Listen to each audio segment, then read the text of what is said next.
Good evening and welcome to the Greg Tompsett Football Show. Tonight, I was really hoping to be able to jump on and talk about how the Chiefs had lost and kept the one seed still in range. But of course, they won with another crazy ending with a doinked in field goal off the upright to win the AFC West and to beat the Los Angeles Chargers 19 to 17. Today obviously didn't go the Bills' way. There was a bunch of games that were in play that could have helped the Bills' seeding and situation, and obviously did not fall the way that we were hoping. So I'm going to go through a handful of things here to kind of show some of the options of where the Bills currently sit, what the different options are of what came today in the games, and then we'll kind of talk through some of the other situations that happened. So obviously, the Bills losing their crazy shootout to the Rams was by far the most impactful. Most of the other games today, it was funny to see the Jags win a game and give up the number one pick in the draft, but good for them. Great there. The Jets and Dolphins played a hysterical mid-off, just seeing who could be more average and bad. And the Dolphins were slightly less bad, so good for them. Vikings keep ruining the second round pick for us again. Not a lot went our way. The Giants, thankfully for any Giants fans in our lives, they figured out a way to hold on to the loss and solidify the number one pick for themselves. If anybody didn't hear, there was a guy out in Vegas who bet $3 million on the Eagles to beat the Panthers. He would have won back, he did win $600,000 because they did win.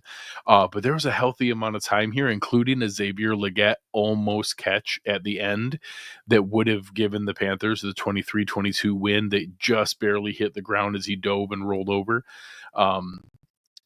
Somebody tweeted, I think it was Mike Clay, saying that guy's going to have a framed Xavier Legette jersey in his house. Or in his mansion. I think he said mansion in the tweet because he can bet $3 million in a football game. So he's doing pretty good in life. So now getting into some of the games that did impact the Bills. Would have been fun if the Browns beat the Steelers, just to give them a loss. I'll show in a moment in the standings based on strength of victory. We're still ahead of them. But clearly would have been helpful. Just Jameis was a little too much Jameis in that game. It wasn't a great game, but again, Russell Wilson's playing tough with that combination of defense and him throwing deep balls. It's working for them right now. Certainly against teams that'll shoot themselves in the foot, like the Browns will. So I get Bucks Raiders didn't really affect Seahawks Cardinals, not a ton of effect. It really came down to the game tonight. And like almost every Chiefs game so far this season, they looked okay. They did go out to a pretty big lead. They were up 13-0. At one point, the Chargers came back, scored, two in a row to take the lead back, 14-13. Then they traded field goals. The Chargers went down, kicked field goal 7 with 4 minutes left. Had a chance to convert again on a first down, but weren't able to. Couldn't get into the end zone. Ended up having to settle for a 37-yard field goal to go up 17-16, and then had multiple shots to stop the Chiefs in that last drive. The Chiefs end up getting the clutch first down to be able to run the clock all the way down, kick field goals, time ran out.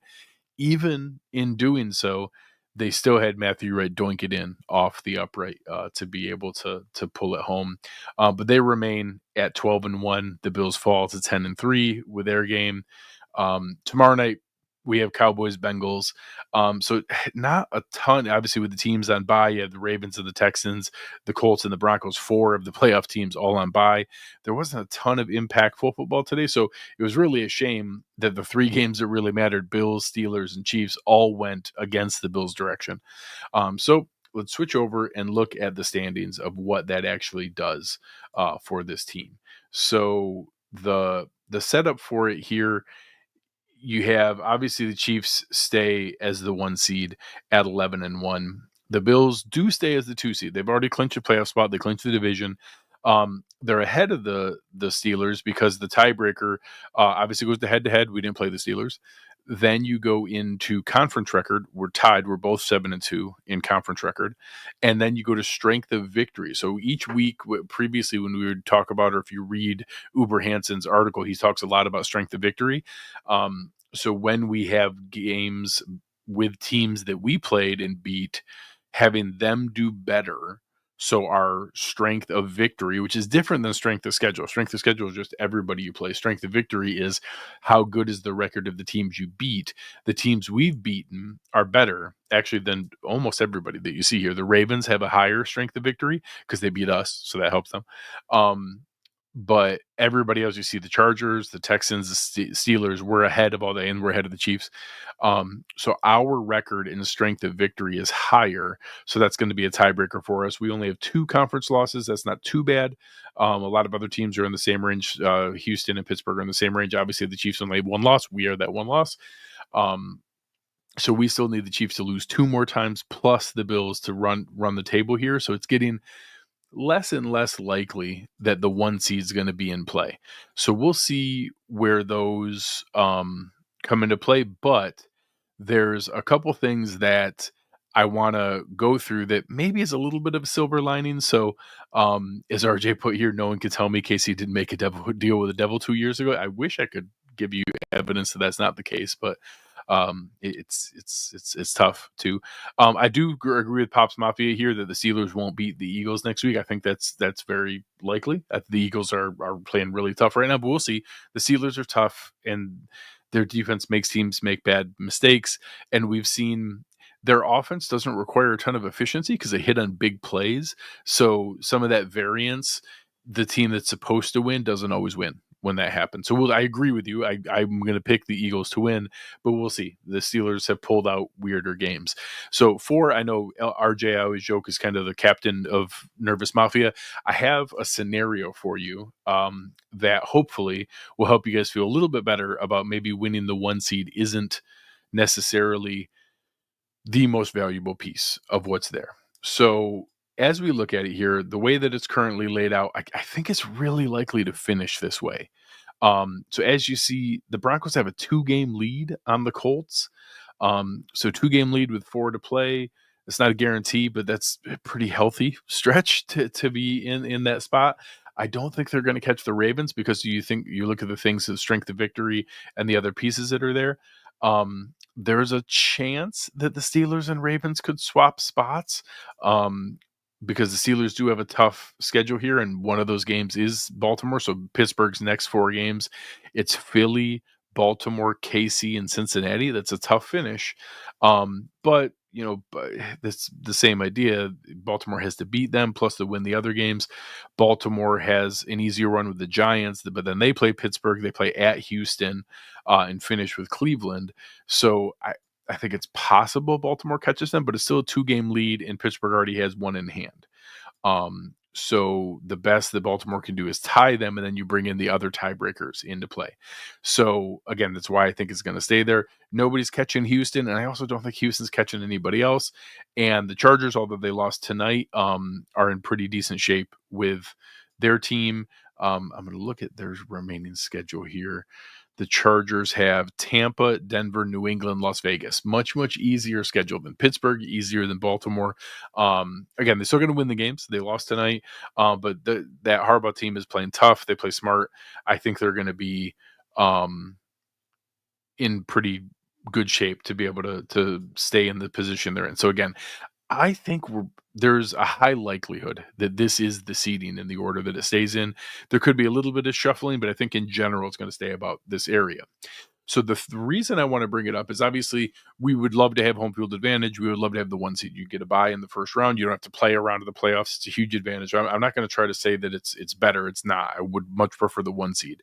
But once we start playing, here's a small reason that I think it's sneaky is that with Houston kind of being a lower team in there and that Pittsburgh kind of a hollow 3 seed, the NFL reseeds after each round. They redo the seeding.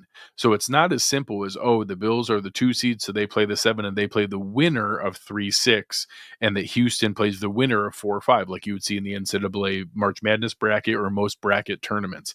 They reseed. So the lowest seed from the first round, the wild card round, is the team that goes to Kansas City.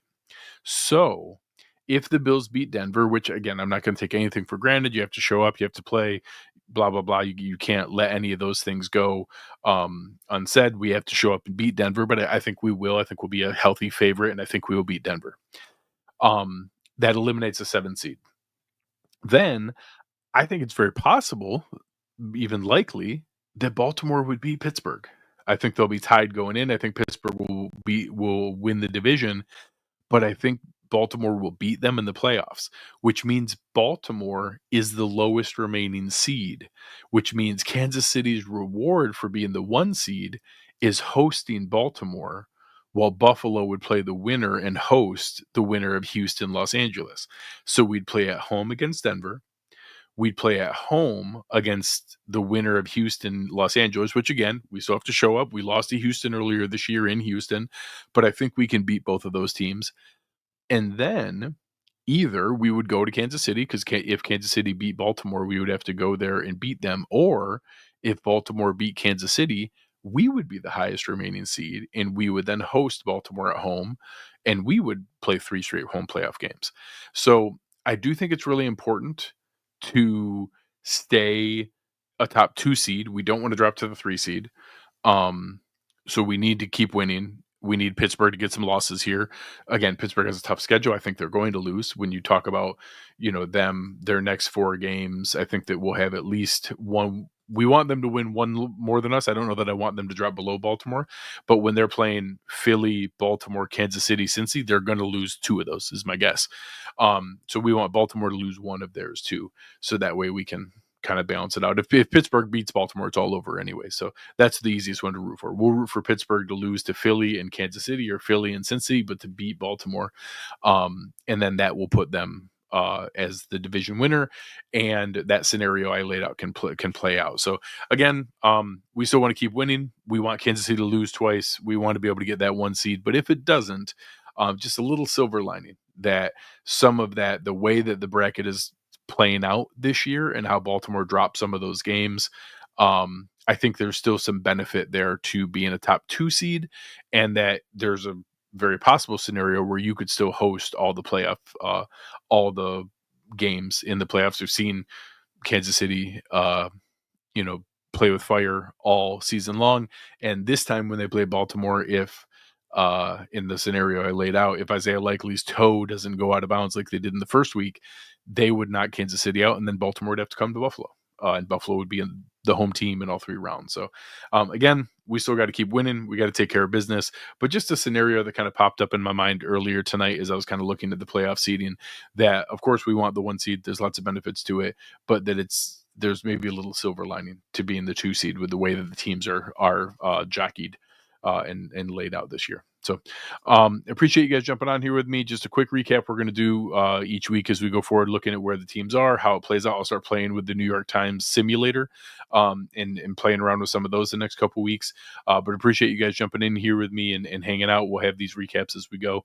But on behalf of everybody over at Cover One, make sure you check out all the stuff going on. Aaron and I vented for an hour and a half in the post-game show earlier tonight. We'll do a really good film breakdown of the stuff coming up from the game with Eric and Anthony, and obviously get ourselves ready for Detroit. Really big game coming up here. Really tough test after putting the stuff on film this defense did today. The Bills are going to have to get their stuff together because Ben Johnson and Jared Goff and that offense, especially Jahmyr Gibbs and David Montgomery, got to be licking their chops at what they can do. So appreciate you guys very, very much. I appreciate the second most handsome man in Bills coverage hanging out with us here, Alex Brasky. Appreciate you guys. And as always, go Bills. Thanks for hanging out with us tonight. And we are out.